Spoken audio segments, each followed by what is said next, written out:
Mr. President, 3 years na lamang po Yeah. ang nalalabi po sa inyong termino. What is the one thing you absolutely want to be remembered for? We made a change for the better. Kung disqualify natin, no, ipapa-inhibit natin ang mga bias na senators, madami tayong ipapa-inhibit din. Tulad ni Senator Risa Ontiveros na sa isang public speech niya ay sinabi, kailangan sirain ang mga Duterte. Kapag sinasabi, ito yung gagawin mo. Pag hindi mo, ano nangyari? Hindi ko nagawa kasi ganyan. Out. You're relieved. Next. And that's what we should do. We have to be very, very strict. Look, kahit kaibigan kita, mahal kita at lahat, pero hindi mo nagagawa yung trabaho eh. Nakakaano ng puso kasi minsan hindi ko, yung sinasabi niya, hindi ko masabi sa mga anak, lalo na sa anak ko, kasi yung anak ko lang yung walang pamilya. Hindi ko parang ano ba, yung kung sa Bisaya pang tugod ba, yung mga bini ba. Okay, so ayan na nga ang ating mga maiinit na balita ngayon, no? Ito, una nating pag-uusapan ay itong interview ni President Bongbong Marcos, no? In-interview siya ni Cheryl, no, of News 5. At isa sa mga maiinit na tanong ay ano ang how do you want to be remembered, Mr. President? Kasi you only have 3 years left, okay? So 3 years na lang. So medyo nakakatawa po ang sagot ni Bongbong Marcos dito. At yan po ang i-react natin ngayon sa una nating topic, okay? Pangalawa nating pag-usapan ay ito ngang si Vice President Inday Sara Duterte. Tinanong kung meron ba dapat na i-disqualify o ipa-inhibit na mga senator judge sa kanyang impeachment trial na kung mangyari na ito, no? At meron pong mga nabanggit si VP Sara na mga pangalan ng mga senador na pwedeng i-disqualify o inhibit, no? Kung bias ito, dapat lang talagang kung inhibit o ipa-disqualify lang ang masusunod, ang dami pong ma-disqualify at ma-inhibit. Hindi lang sa kampo ng mga Duterte, pati rin sa mga sina Hontiveros, sina Coco Pimentel, bias na yun eh. Sina Bato de la Rosa, Bongo, Ruben Padilla, bias na rin yun, di ba? Bias na rin kay VP Sara. So, kung gusto nyong i-inhibit yan, o na-mention yan ni VP Sara, pwede yang ma-disqualify ang mga ganyang mga senator judges. Okay? So, i-re-react natin ang opinion po ni VP Sara dito. Tinanong lang naman siya. Okay? Yan ang pangalawa natin pag-usapan. Pangatlo natin pag-usapan, itong itong interview ni Cheryl kay Bongbong Marcos na meron po tayong napapansin kay Bongbong Marcos ay medyo nung tinanong siya ni Cheryl ng mga tanong, nag-iiba na ang ugali ni Bongbong Marcos. Okay, siguro he have learned sa kanyang mga mali, no? Kaya nag-iba na ang kanyang ugali. Kasi medyo napapansin natin, istrikto na siya sa kanyang mga gabinete. Okay? So, pakinggan natin ang kanyang sagot dito. Okay? At i-react natin mamaya. Okay? At ito, last but not the least, itong main topic natin ngayon. No? Pang-apat nating pag-usapan ay ito ngang si Ma'am Hanilet, no? Itong partner ni former President Duterte ay umiiyak na humaharap sa mga OFWs natin dyan sa The Hague, Netherlands, no? Sa kanilang pagpupulong doon. Kasi daw, si former President Duterte ay maraming mga tanong si Tatay Digong sa kanya na para bang naghahabili na raw. No, sa Bisaya pa, para bang nagpanamilin na si Tatay Digong. Nagpanamilin na.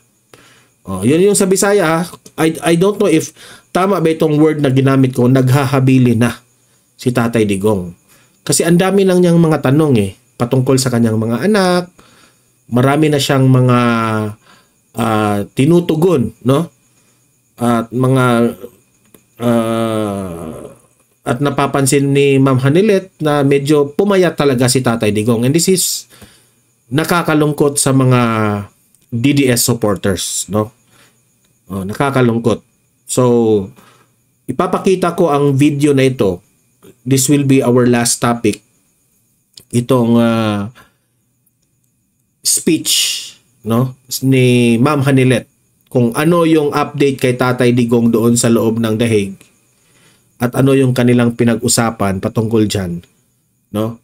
At yan ang ire-react natin, no? So, let's pray for Tatay Digong, no? So, mamaya ipaparinig ko yan sa inyo, okay? Pero bago ang lahat, bago natin ito pag-uusapan, help me po muna na i-like at saka i-share itong ating video para guys kakalat ito sa taong bayan, okay? Sabay-sabay muna tayong mag-like and share sa video na ito. 1, 2, 3, go! Ayan, thank you very much. And sa mga bago pa lang dito sa aking channel, mag-subscribe na po kayo para lagi kayong updated sa ating mga balita. And at the same time, ang inyong mga cellphones, ma-notify yan kung meron tayong breaking news, meron tayong bagong updates, meron tayong bagong uploads, at kung magla-live mismo tayo, malalaman kaagad ninyo. Kaya mahalaga po na mag-subscribe tayo sa Don Mar TV. Subscribe everyone. 1, 2, 3, go! Okay, nakasubscribe na ba lahat? Okay, unahin muna natin itong interview ni Bongbong Marcos. Okay, ire-react natin ito. Play. Mr. President, 3 years na lamang po ang nalalabi po sa inyong termino. What is the one thing you absolutely want to be remembered for? We made a change for the better. This has been my guide in all the positions I've taken. The worst thing that can happen is umupo ka doon sa posisyon mo na nagsilbi ka, umalis ka, walang pinagbago. So I absolutely insist that in 2028, when I leave this office, there are significant and tangible changes for the better in the life of each Filipino. Okay, so yun po ang ano ha. Actually guys, itong interview na ito, siguro mataas ito, no? Pero hindi pa nila pinakita yung full interview. Okay? Ito yung dinownload natin sa News 5 na YouTube channel. Itong part sa kanilang interview. So, ito muna ang i-react natin. Tinanong siya na how do you want to be remembered? Kasi malapit ka nang matapos, 3 years na lang. So, ang kanya, bago raw siya mag-step down, okay, bago siya umalis sa kanyang pagiging presidente, ay gusto niyang ma-remember siya na meron siyang nagawa.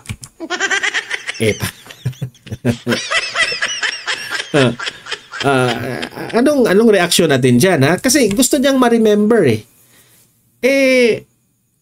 unang-una, lumipas na ang 3 taon.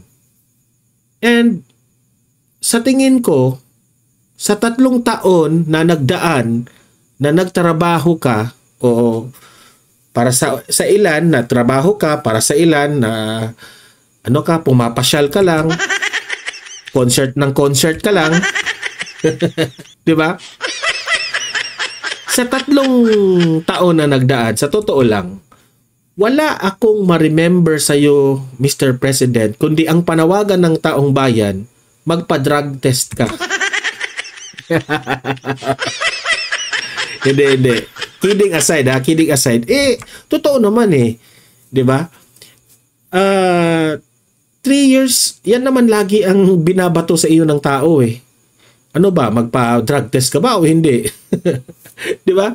Pero wala akong, sa totoo lang Mr. President, sa 3 years na pagiging presidente mo, ang lagi kong naririnig sa taong bayan ay kailan maging 20 pesos per kilo ang bigas?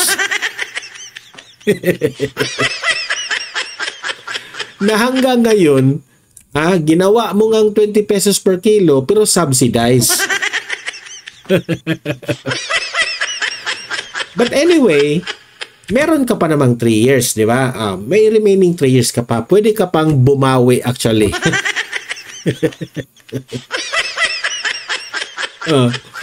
I hope lang, Mr. President, na yung mga sinasabi mo ngayon na you want to be remembered as merong nagawa, ay tutuhanin mo. Kasi, yes, meron kaming ma-remember sa'yo kapag mag-step down ka. Ang ma-remember ko, ito yung presidente na ang ipinagmamalaki ay ayuda.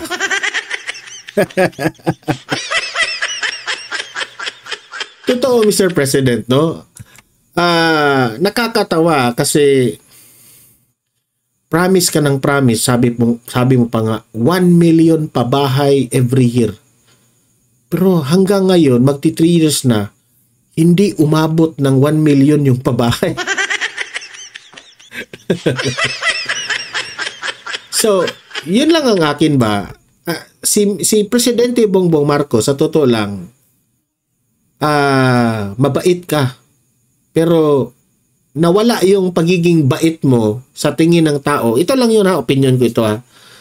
Noong pinahuli mo at hinatid mo mismo yung dating presidente papuntang ICC. Yun ang una, nawala mo. Kala namin mabait ka pero pala, silent but dangerous.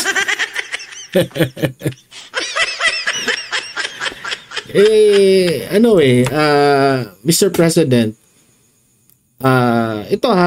itong comment ko ngayon, itong reaction kong ito, walang bias ito ito talaga yung reaction ko sa within 3 years. Sinubaybayan kita. Nung hindi ka pa presidente, nagva-vlog na ako. So itong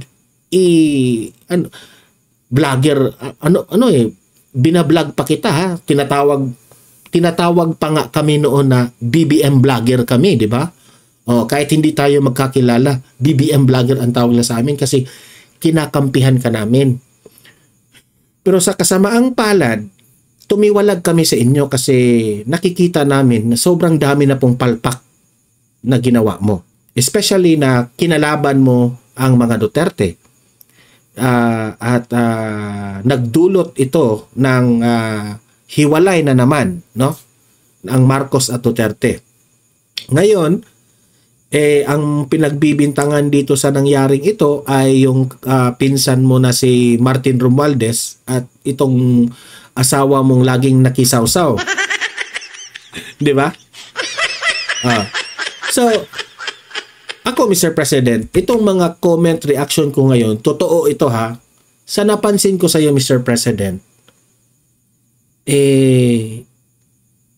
ang administrasyon mo, ang style of leadership mo, masyado mong pinagtuunan ng pansin ang pamumulitika.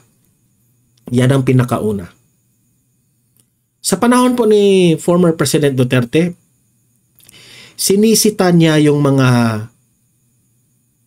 kakampi niya na gustong ipa-impeach itong si Leni Robredo. Yung laging namumulitika ba, sisitahin yan ni Tatay Digong. Pero ikaw, maraming mga kakampi mo, kakampi ng pinsan mo, inaaway si VP Sara, pinopolitika si VP Sara, ni minsan, Mr. President, hindi mo kinakampihan. Bakit? Yan ang tanong namin Sa 3 years na nagdaan, hindi mo kinakampihan to the point na nasaan na yung pangako mo na, ipaglaban ko itong vice president ko kasi unit team kami. Yan ang pangako ninyo Walang iwanan, di ba? Pero anong nangyari? Di ba? Iniwanan mo si VP Sara sa ere. Ang daming bumugbog sa kanya, pero wala kang ginawa. Hinayaan mo. Is that the kind of unity na ibig mong sabihin? Unity lang kayo sa panahon ng kampanya, pero in reality na, panahon na ng hinahayaan mo lang mabugbog yung vice presidente. Yun ang pinakauna na nagtampo ang mga DDS. Ang mga DDS po ang isa sa pinakamalaking rason na nanalo ka, Mr. President. Remember that. Diba? So, kung tatanungin ngayon ni Cheryl, you have 3 years left. How do you want to be remembered? Now, Mr. President, itong papayuhan kita. Hindi ako nagmamagaling dito na, Don Mar, presidente ng Pilipinas, pinapayuhan mo. Hindi. I don't care if ordinaryong tao lang ako. Pero papayuhan kita, Mr. President, bilang isang mamamayang Pilipino. Kung saang banda ka, nasira yung pangalan mo. Kung gusto mong maibalik, ito yung pinakaunang gagawin mo, Mr. President. You still have 3 years. Kung gusto mong maibalik ang pangalan ng Marcos, before you will step down, as early as possible, ibalik mo si former President Duterte dito sa Pilipinas. Yun ang pinakauna. You still have a chance, Mr. President. Yun lang ang sa akin, ha? If gusto mong, how do you want to be remembered? Kasi po, ako po'y natatakot, Mr. President, para sa iyo. Ako po'y natatakot. Anong ibig kong sabihin? I hope it will not happen. Okay? I hope it will not happen talaga. Kasi, kapag si former President Duterte na nandun ngayon sa ICC, nakadetain, so weak, mahina na, matanda na, pumayat na nga, sabi ni Ma'am Hanilet, kung yan si Tatay Digong, mawala ang kanyang buhay doon sa loob. Ha? I don't want that to happen, ha, pero ito lang yung aking if this will happen, if only, if mamatay yan si Tatay Digong sa loob sa kanyang kulungan ngayon, walang ibang pagbibintangan yan, ikaw. Yun lang ang akin. Lahat ng galit ng tao, pupunta yan sa inyo. Sasabihin ng tao, hindi yan mamamatay kung hindi nyo pinakulong, bla bla bla bla bla bla. Siyempre, kung titingnan mo si Tatay Digong sa loob ng kulungan, siguro sasabihin ng mga kanyang mga anak, okay lang, happy lang si Tatay Digong, hindi siya Pero sa deep inside niyan, kapag siya na lang mag-isa doon sa kulungan, hindi mo alam kung anong pinagdaanan niya. Baka nag-depression yung tao. Tao lang naman yan eh. Kaya I hope not hindi yan mangyari. Okay? I hope hindi mamamatay si Tatay Digong sa loob ng kanyang kulungan dahil sa kanyang katandaan. Kasi sa kanyang kasi may sakit na eh. I hope and I pray. Kasi kung mangyari yon, Mr. President, lagot ka sa taong bayan. No, magagalit. At you will be remembered. Remember this, Mr. President, ha?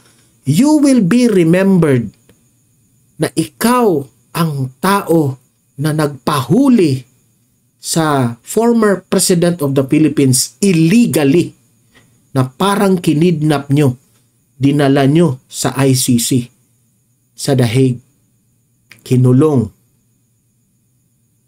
Ikaw ang pagbibintangan. Magagalit ang tao sa inyo. Isan ako dun, magagalit ako. Walang hiya ka.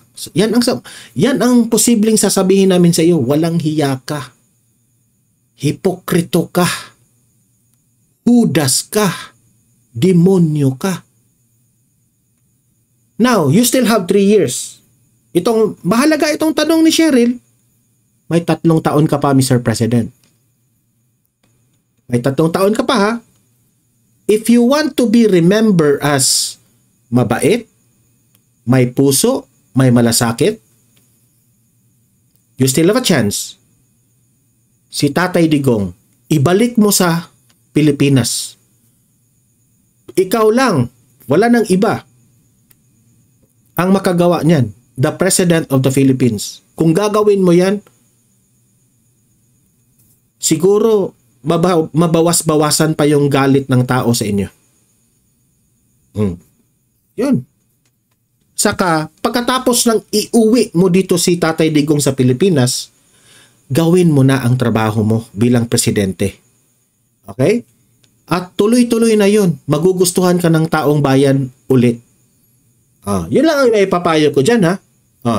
Yun lang ang mapapayo ko. Pero yung sagot mo kanina, sa totoo lang, nakakatawa. Nakakatawa. Mamaya, meron pa itong tanong si Cheryl, eh. I-react pa natin yan mamaya, okay?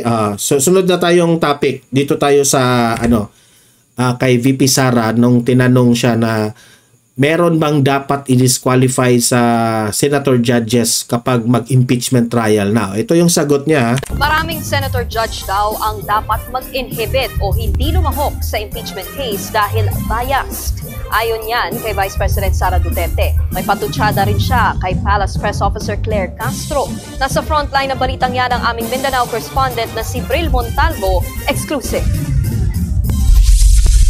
Pinangunahan ni Vice President Sara Duterte ang panunumpa ng ilang nanalong opisyal sa Mindanao nitong nakaraang eleksyon sa Davao City. Matapos niyan, eksklusibong nakapanayam ng News 5 ang bise. Sinagot niya ang mga isyu kabilang ang panawagan ng ilang kritiko na mag-inhibit o wag nang lumahok bilang senator judge sa impeachment case na Senator Robin Padilla at Senator Amy Marcos. Ayon kay VP Sara, hindi lang sila ang dapat ipa-inhibit. Kung disqualify natin, no? Ipapa-inhibit natin ang mga bias na senators, madami tayong ipapa-inhibit din. Tulad ni Senator Risa Ontiveros na sa isang public speech niya ay sinabi, kailangan sirain ang mga Duterte. Si Senator Chis Escudero, si Senator Pimentel na nagsabi, ano ba sinabi sa akin? Unhinged. Parang yun ba ang term na ginamit sa akin? Basta ang sinabi ay lukaret. Okay, so ito magre-react ako. Alam niyo si VP Sara, no? Siya talaga yung tao na makikita mo na sumusunod sa batas. Aside sa sumusunod siya sa batas, hindi bias. Alam niyo ba kung bakit? Sabi ko, magaling itong babaeng ito. Kapag ito ang presidente natin sa 2028, talagang magaling. Kasi meron siyang puso na naglalaro siya ng patas. Okay? Naglalaro siya ng patas. Like for bakit nabanggit ko ang laro? Okay? Example, kung maglalaro ka ng cards. Let's say for example, cards, baraha.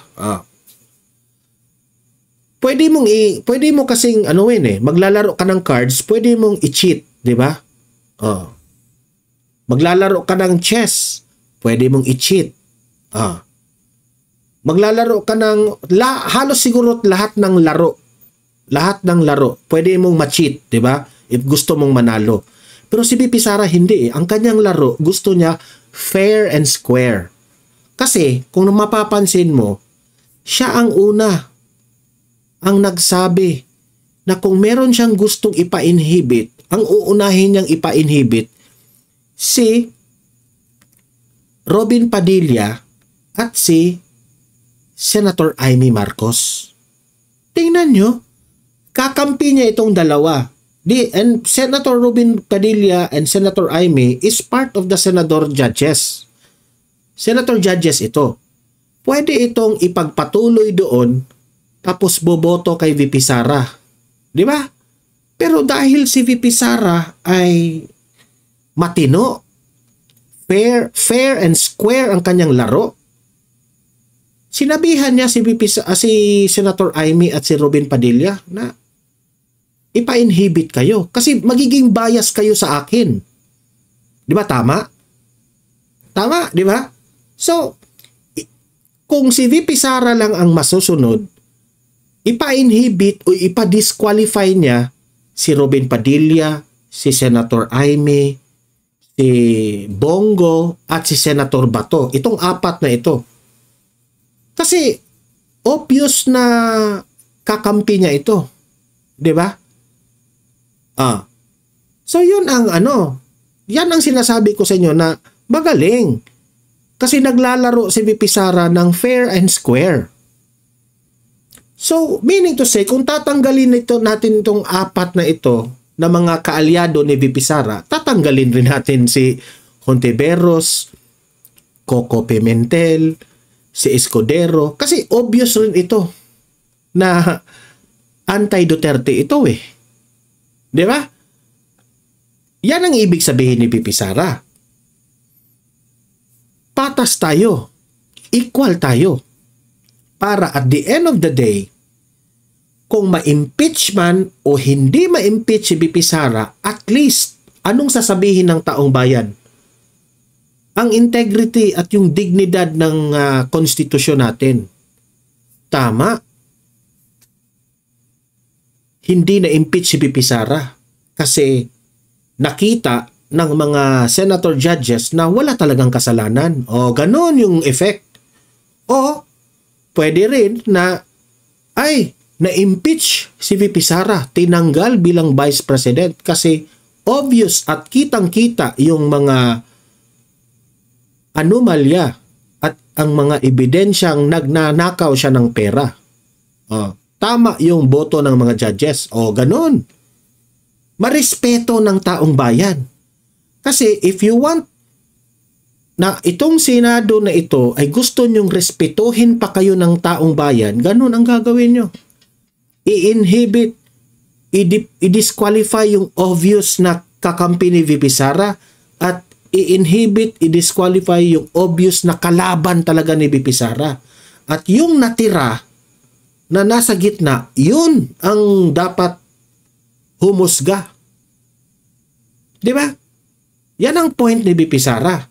So dito ko talaga nasabi, ang ugali talaga ni VP Sara, malinis. Ang puso niya, malinis. Tapos itong mga tuwadcom na ito, pagbibintangan yung may anomalya sa confidential funds na very obvious kayo. Super obvious kayong namumulitika kayo. Tapos sasabayan kayo nitong mga Akbayan, Makabayan Black, mga Dilawan, nila Dilima kasi galit rin sa mga Duterte eh. Kaya kayo isinusukan ng taong bayan kasi hindi kayo malinis maglaro. Hindi kayo fair. Hindi kayo fair follow sa batas natin. Yan ang ibig kong sabihin. Natanggap na raw ng kampo ng BC ang summon mula sa Senado. Na-i-refer na niya raw ito sa kanyang legal team at hinihintay ang abiso kung magpapakita siya sa impeachment court. Wala pang instructions ang mga lawyers sa akin kung pupunta ba ako or hindi. Naging matipid naman ang sagot ng BC sa pahayag ni Pangulong Bongbong Marcos na handa ito magipagdialogo sa Senado at Kamara para ayusin ang gusot sa issue ng impeachment. No comment. No comment siya kasi imagine sablay rin itong si Bongbong Marcos eh. Kasi lately, ang sabi ni Bongbong Marcos, gusto niyang ipag-ayos ang Senado at ang House of Representatives sa hindi pagkakaunawaan. Paano yan? Hindi sila nagkakaunawaan sa impeachment trial. Yung sa impeachment issue. So hindi ka pwede makialam kasi sabi mo pa, wag mong lukuhin ang taong bayan, Bongbong Marcos. Sabi mo hindi ka makialam sa impeachment na yan ni VP Sara. Tapos ngayon sasabihin mo na gusto kong ipag-ayos. I'm ready to be the host na maayos ang Senado at ang ang Kongreso. Anong klase? Niloloko mo ba kami? Di ba? Kung sasabihin mo na may konting sila, hindi pagkakaunawaan ngayon ang House at ang ang House at ang Senado. Meron silang hindi pagkakaunawaan ang Kongreso at ang Senado. Ipag-ayos mo, di ba? Paano yan? Na ang kanilang hindi maayos ay yung itong impeachment issue. So nakialam ka rin. Tangina tong taong to. Binobola nyo kami eh. Pero may patutsada siya kay Palace Press Officer Undersecretary Claire Castro na kamakailan ay Eto na, makinig na kayo sa aso ni Bongbong Marcos. nagpahayag hinggil sa umunay mga taong manggagamit at handang magpagamit. Di ba sinabi ko na sa iyo, si Claire Castro, pinsan ni Franz Castro. Nag-comment na ako dito sa previous vlog natin ha. Pakinggan na lang natin. At pag Castro family, yung dalawa lang naman yan sila sa pamilya na yan, Claire Castro at Franz Castro, wala na talagang maganda at tama na lalabas dyan galing sa bibig nila. Sabi ko nga, di ba, ano sabi ko? Garbage in, garbage out. Pagdating dyan sa dalawang Castro na yan. Wala pang komento riyan sina Yuse Castro o Representative Franz Castro. Sinagot naman ng BC ang rekomendasyon na inihain ng komite sa Kamara para pasampahan siya ng kasong plunder dahil sa umunoy maling paggamit ng confidential funds sa OVP at DepEd noong siya pa ang kalihim nito. Kung ako, okay lang. Dahil politiko ako, gusto ko rin sumagot sa loob ng korte. Pero naaawa ako dahil sa mga threats sa harassment na ito ay merong mga empleyado ng ating opisina. Tungkol naman kay dating Pangulong Rodrigo Duterte na nakakulong pa rin sa ICC sa The Hague. Hindi pa raw alam ng BICE kung saang bansa posibleng ilipat ang kanyang ama sakaling paniga ng ICC ang hinihiling nitong pansamantalang kalayaan. Ang dasal nating lahat at panawagan natin lahat ay makinig ang ICC judges at maging patas sila sa pagdesisyon base doon sa submission ng Defense Council. Nagbabalita mula sa... So, ayan po ha.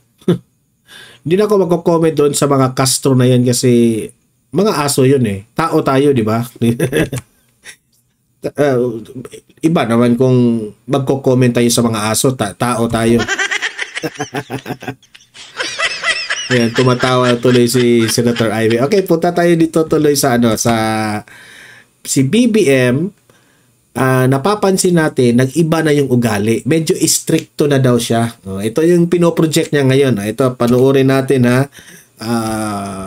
BBM, pasok. You said that the entire government is on probation. Yes. So warning yan. Parang pagbibigay warning na hindi ka pwedeng, sabi nyo nga, business as usual. In the military, kapag sinasabi, ito yung gagawin mo. Pag hindi mo, ano nangyari? Hindi ko nagawa kasi ganyan, out.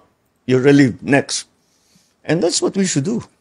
We have to be very, very strict. Look, ang tanong ko dyan, Mr. President, bakit hindi mo yan ginawa noong the first 3 years mo? Bakit ngayon lang? Marami nga nagtatanong sa iyo eh. Ang ginawa mo kasi, Mr. President, nagpabida ka. Okay? Noong first 3 years mo, aminin mo na lang na hindi mo talaga kaya. Yung first 3 years na panunungkulan mo, hinayaan mo ang mga korupsyon, hinayaan mo na merong mga gabineteng pasaway, sablay, wala kang ginagawa.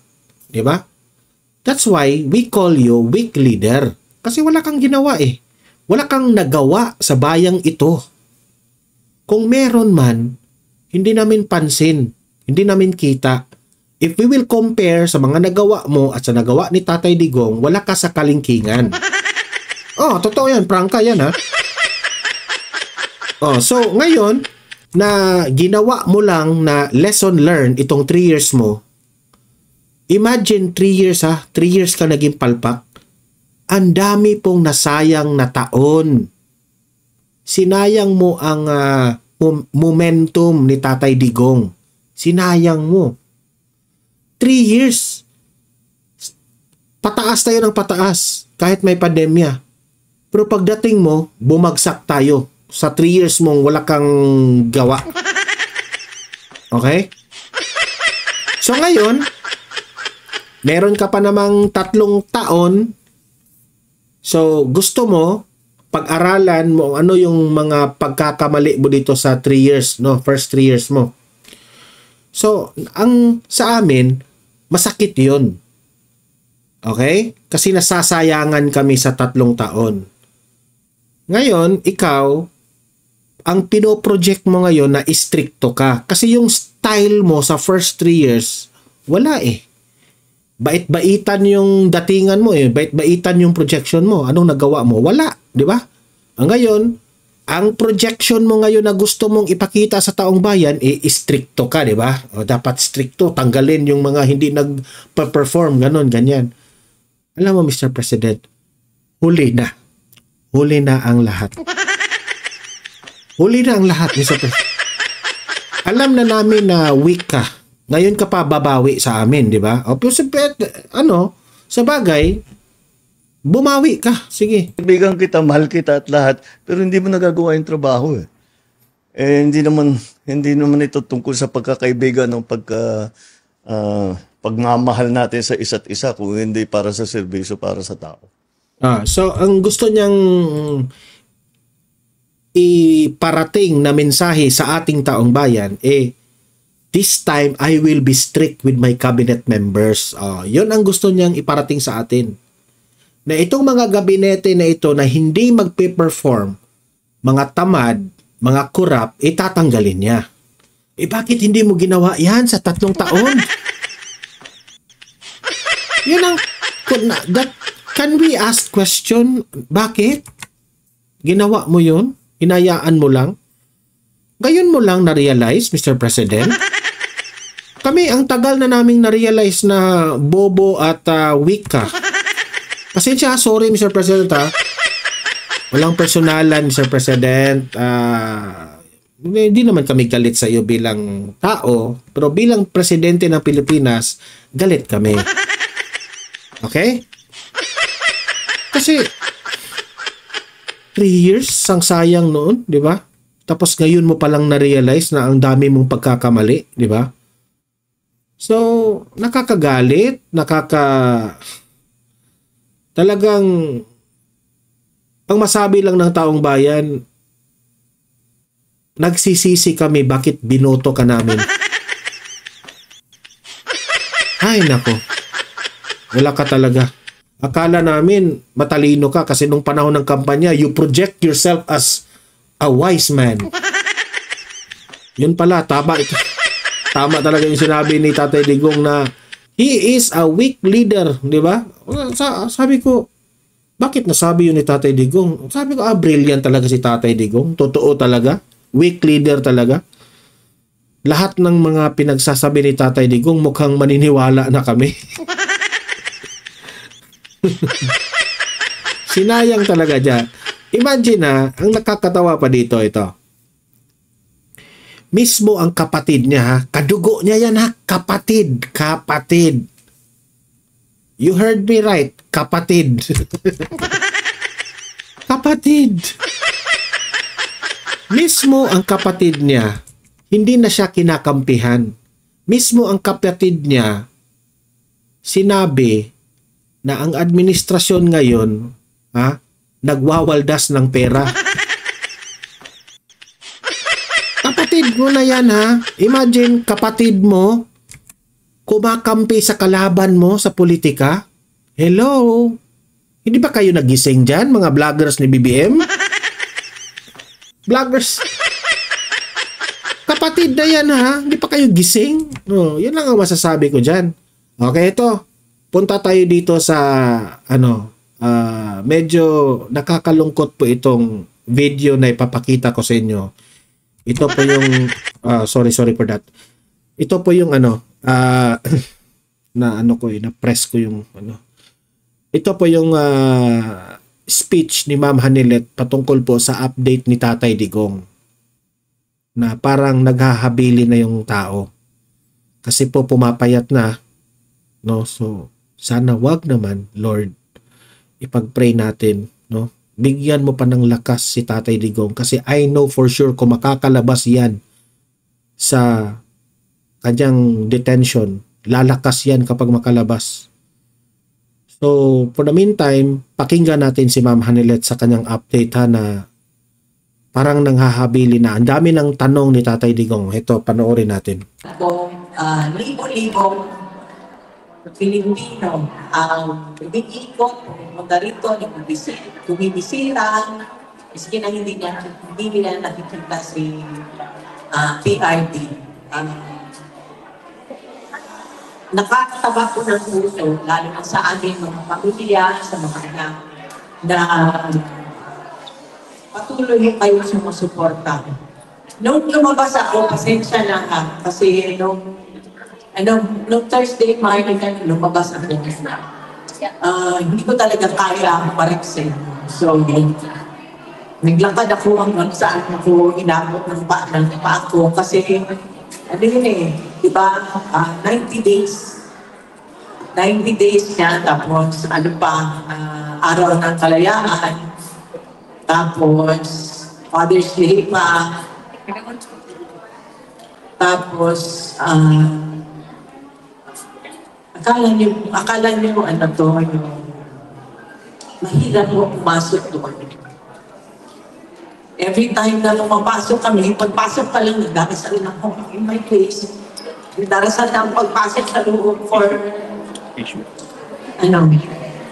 inner strength. Mahirap po talaga pumasok doon. It's not because of, yung place or but because of yung kinalalagyan niya, yung sitwasyon niya. So every time na, kagaya ng Thursday, naging very emotional ako kasi marami na siyang tanong. Marami na siyang tanong. Sabi niya, kung ano yung complaints daw nila, bakit hindi pa daw supporte daw, di ba? Tsaka narinig ko, sabi ni Bibi Sara, pwede daw maging, sabi ni Bibi Sara, sinabi niya na pwede maging grounds for impeachment for doing this. Kasi noong siya ang presidente, lahat ng Pilipino, di ba, may karapatan umuwi sa sarili mong bansa. Yung time na lang nabibitayin yung mga kababayan nating Pilipino sa ibang bansa, ginagawaan niya ng paraan niyan para may balik. Diba? No matter what,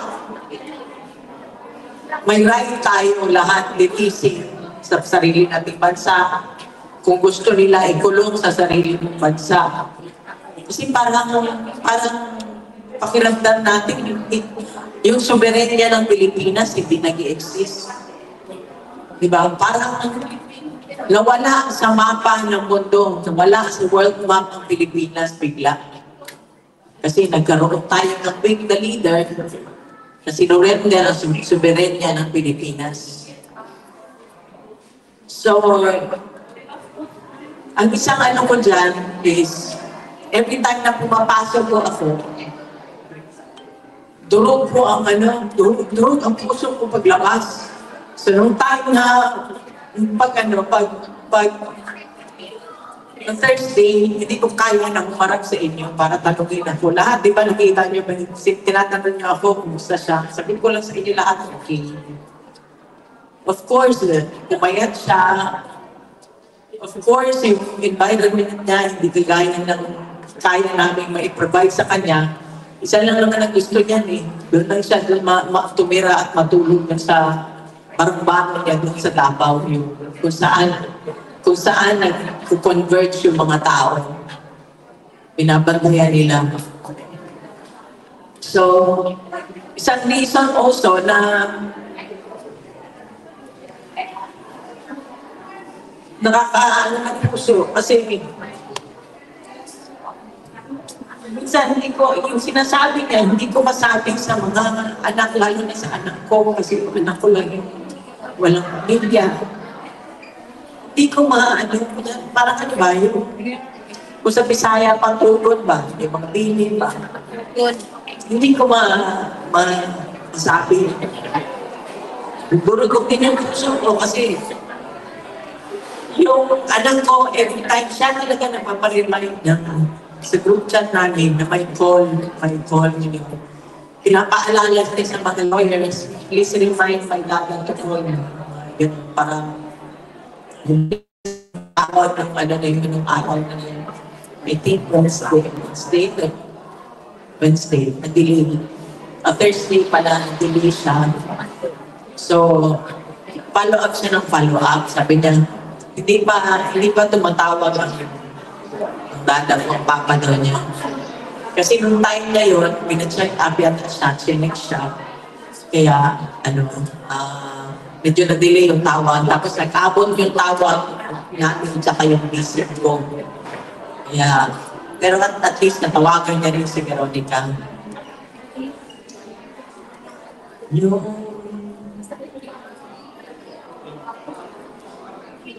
tanong niya parati, hindi siya umihinto ng tanong.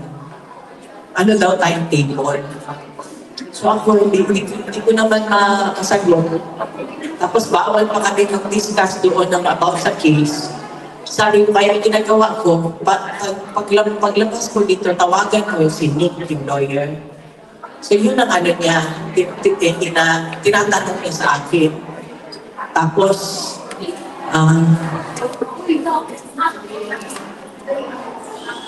pagka nag-aanda ko sa group chat ng mga lawyers, sinasabihan ko, wala namang ano yan eh.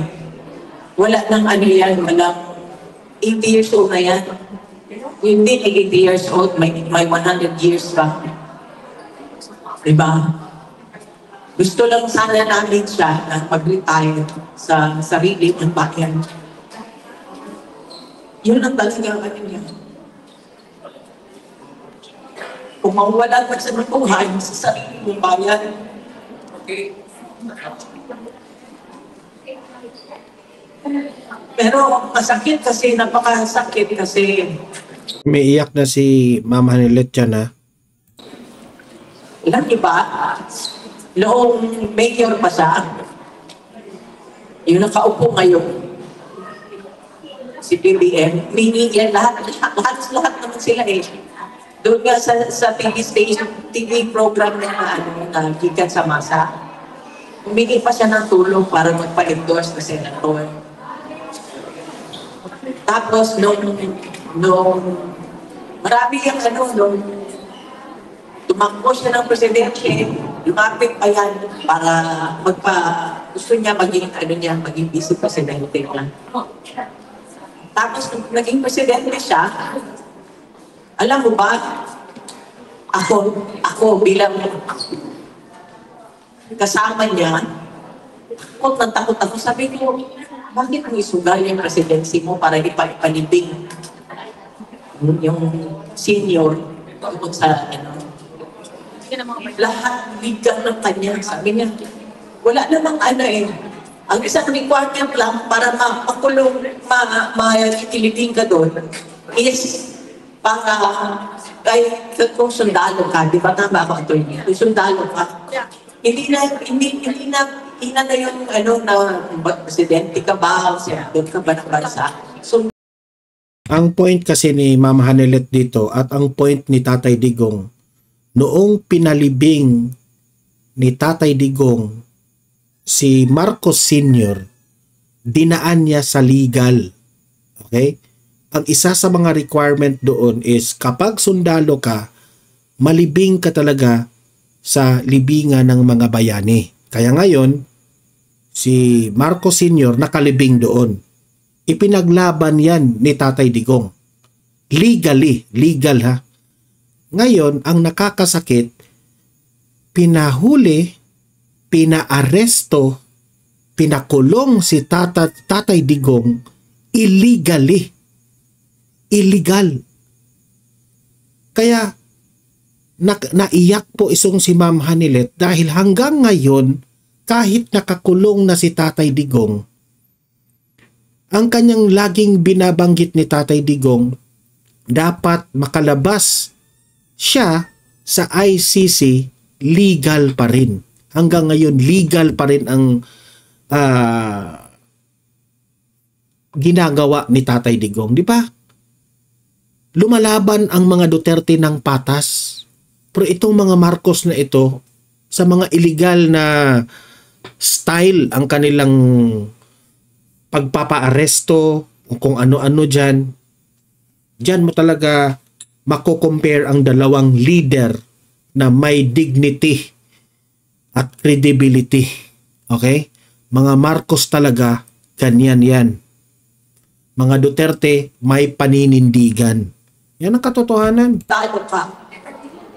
Tapos hanggang huling kinagaling ka, huling oras doon sa media board, hindi siya naniniwala na gano'n tayo sa rito. Kasi sa kanya, umikira ng legal. Legal pa rin. Sabi niya, walang jurisdiction. Saka, hindi siya nadala sa any court sa Pilipinas. Walang siyang kaso, hindi isang kaso sa Pilipinas. Yun ang isang requirement dyan, explain niya sa atin ni Atty. Kami. So wala talaga, alam, sa kanya talaga, kumikira lahat legal. Ngayon yung pa kaya, binitang mo sa kanya na magpapatay ng tao, magpapatay ng tao. Legal lahat sa kanya eh. Kumikira sa kanya lahat legal. Hindi siya marunong mag-amin ng tao. Ayaw niya yung ano sa Bisaya, ano sa Tagalog yung magdao-dao. Api. Okay, nasa posisyon ka mga api. Hindi na, yan. Ginamit yung power niya para tapakan yung ibang tao.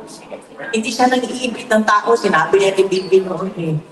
Never niya ginawa yan noon. In fact, yung naging presidente siya, pagka panalo niya, lahat, pati yung tatay ni Nograles, kinaibigan niya. Kasi para sa kanya,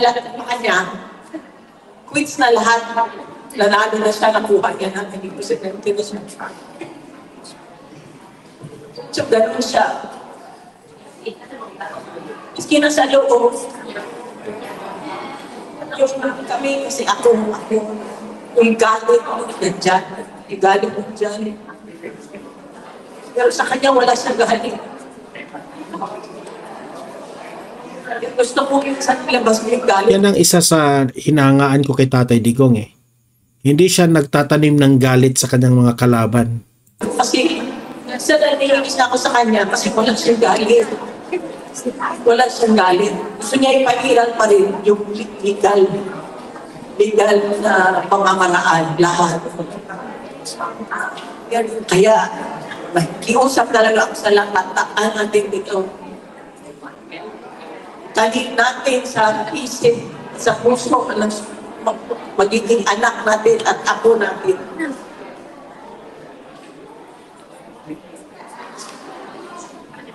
Never another Marcos.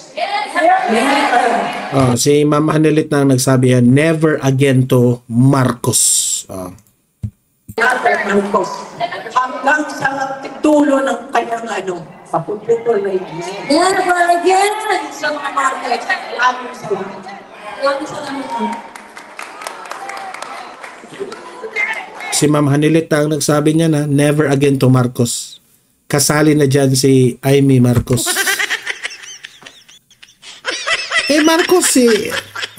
Marcos si Ma'am Hanilit eh. Si Amy Marcos eh. Di ba? Si Ma'am Hanilit na nagsabi, never again to Marcos. Paano yan? Amy Marcos. Marcos ka eh. Sabi nga ni VP Sara, magpalit ka na ng family name. Ay na. Okay, so ito lang guys ha. Kidding aside, ipag-pray natin si Tatay Digong. Ipag-pray natin na gabayan siya ng Panginoon, na ang Panginoon humingi tayo ng kapangyarihan sa Panginoon na maging malusog pa si Tatay Digong, na makalabas pa siya sa kanyang detention at makapiling pa niya ulit ang kanyang pamilya at ang taong bayan na nagmamahal sa kanya. Okay? So, yun lang po. Maraming salamat sa inyong panunood. Libre kayong mag-comment, mag-react sa mga pinag-usapan natin at usap-usap tayo sa comment section. Okay? Paki-like, paki-share itong video na ito. para kakalat ito sa taong bayan.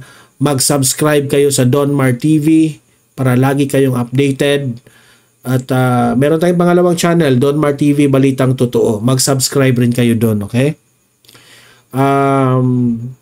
Sa mga audience ko dito sa Donmar TV, thank you very much. See you in my next video.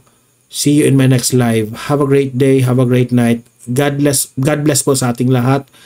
Mabuhay ang Pilipinas, and God save Tatay Digong. God save the Philippines.